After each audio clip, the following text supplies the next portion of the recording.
नमस्कार दोस्तों, स्वागत है आपका अपने YouTube चैनल एक्टिव ज्ञान में। तो आज हम जानेंगे कि ये हॉल मार्किंग होता क्या है और क्या ये कॉमन मैन जैसे कि आप और हम इनके लिए रियली नीडेड है या फिर नहीं। ये कैसे होता है और इसके रजिस्टर्ड सेंटर क्या है हॉल मार्किंग के।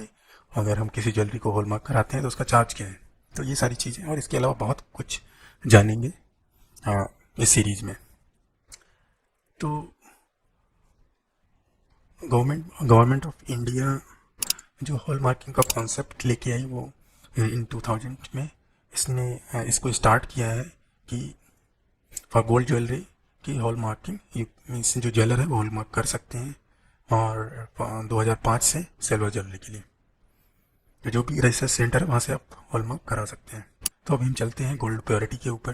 तो गवर्नमेंट ऑफ इंडिया ने कुछ हॉल मार्क डिसाइड किए हैं और उनकी प्राइस भी डिसाइड किए हैं।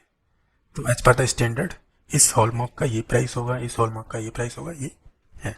तो 24 कैरेट की ज्वेलरी है तो उसका प्राइस होगा 40,000 और वो उसकी प्योरिटी का परसेंटेज होता है 99.99%। 23 का अगर गोल्ड है तो उसका जो हॉलमार्क होता है 958 होता है, ये फिक्स है और इसका प्राइस होगा 38,333। अगर गोल्ड अगर 24 कैरेट का प्राइस है 40,000 तो 23 का होगा 38,333 और ये इसकी प्योरिटी है 95.83।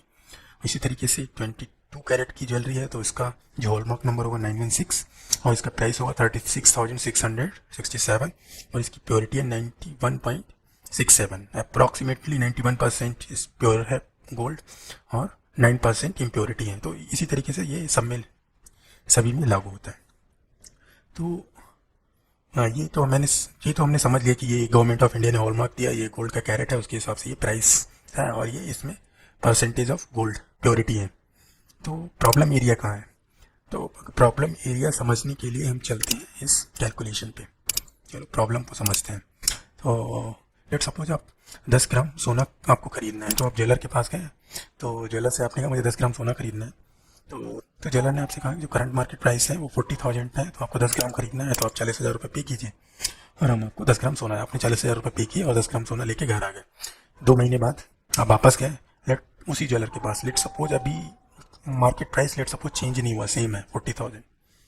तो जब आप गए तो आपके हिसाब से आपने क्या कैलकुलेशन किया, जो मिनिमम मेकिंग चार्जेस होता है 5%, चलो मैक्सिमम 10% होगा।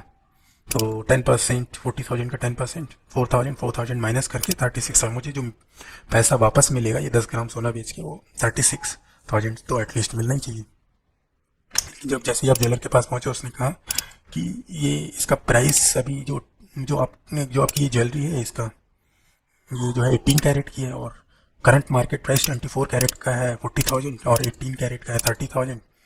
तो उस हिसाब से 30,000 इसका 10% इसका मेकिंग चार्जेस या फिर जो भी चार्जेस है उसने डिडक्ट किया और बोला ये 27,000 तो आपको मिलेगा। तो आपको लगा कि ये तो बहुत बहुत कम है, कहाँ मुझे 36,000 मैं सोच के आया था और ये 27,000 और ये तो अगर हम जोड़े इसे तो ये तो 9,000 रुपये कम है, ये तो बहुत कम है। और 40,000 रुपये का हमारा इन्वेस्टमेंट है और हमें 27,000 रुपये मिल रहा है, बहुत कम है। तो आप दूसरी ज्वेलरी शॉप पे गए तो उसको आपने दिखाया तो उसने कहा कि ये जो ज्वेलरी है ये है 14 कैरेट की और इसका करंट मार्केट प्राइस हुआ 23,000। इसके हिसाब से 23,000 माइनस का 10% आपको मिलेंगे या 20,999 अप्रॉक्सीमेटली 21,000 रुपये। तो आपके दिमाग में आया इससे तो अच्छा हमारा पुराना वाला था, चलो इसी के पास बेच देते हैं। तो ऐसा भी हो सकता है आप फर्दर तीसरी दुकान पे जाएं, वो 9 कैरेट का बताए आपको 15,000 रुपये, फिर आपको 15,000 मीन्स 12,000 13,000 रुपये, तो मतलब कोई भी पॉसिबिलिटी है। तो यहाँ पे आप कंप्लीटली फंस गए और आप समझ नहीं आ रहा कि क्या करें और फाइनली आप 27,000 रुपये में बेच के चले गए। ये हो गया आपका जब आपने जो ज्वेलरी खरीदी थी विदाउट हॉलमार्क थी। अब दूसरा सिनेरियो लेते हैं कि आपने ज्वेलर के पास गए, ज्वेलर से आपने कहा कि भाई मुझे 10 ग्राम सोना खरीदना है। तो उसने तो पूछा या फिर आपने बोला मुझे 22 कैरेट का चाहिए। गए 22 कैरेट 36,667 करेक्ट। हॉलमार्क का निशान आपने चेक किया 916 और ज्वेलर ने बताया कि जो मिनिमम जो है 5% होता है मेकिंग चार्जेस, हम यहाँ पे मान के चलते हैं मैक्सिमम 5% का डबल कर रहे हैं 10%। तो 10% भी करेंगे तो इसका होगा 3600 समथिंग। तो इसको अगर हम ऐड करेंगे तो ये टोटल हुआ 38,667 राइट।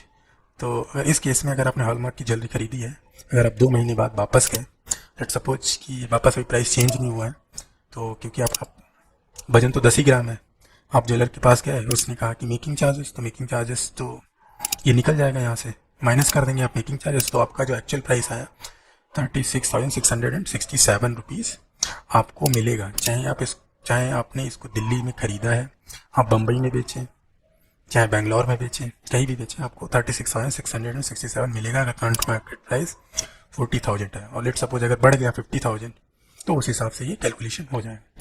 तो फ़ायदा ये है, अगर आप हॉलमार्क की ज्वेलरी खरीदते हैं तो आपको ये फ़ायदा है कि चाहे आप ज्वेलर ए के पास जाएँ, चाहे ज्वेलर बी के पास, चाहे ज्वेलर सी के पास, जो करंट मार्केट प्राइस है उसके हिसाब से, उसका जो भी हॉलमार्क है उसके हिसाब से जितना भी आपका परसेंटेज प्योरिटी है, 91%, जो करंट मार्केट प्राइस 40,000 है, तो 40,000 का 91% आपको प्राइस उसका मिलेगा ही मिलेगा, उससे कम नहीं हो सकता। ठीक है, तो ये फ़ायदा है इसका। तो आई होप ये आपको प्रॉब्लम समझ आ गया होगा। तो जो फ़ायदा है वो बायर का ही है। और ये आपको मैं क्लियर कर दूं कि जब भी आप किसी भी शॉप पे जाएंगे तो आपको ज्वेलर हॉलमार्क की ज्वेलरी देने से बचेगा, क्योंकि उसमें उसका जो प्रॉफिट है वो फिक्स है। अगर वो विदाउट हॉलमार्क की ज्वेलरी अगर आपको देगा, तो अगर हो सकता है वो 9 कैरेट की ज्वेलरी आपको 24 कैरेट में बेच रहा हो, एक 14 कैरेट की ज्वेलरी 24 कैरेट में बेच रहा हो, तो वहाँ पे आपका कोई कंट्रोल नहीं है। लेकिन अगर आप हॉलमार्क की खरीदेंगे तो आपका कंट्रोल है, आपको पता है कि जो मैं खरीद रहा हूँ ये गोल्ड है, क्या खरीद रहा हूँ।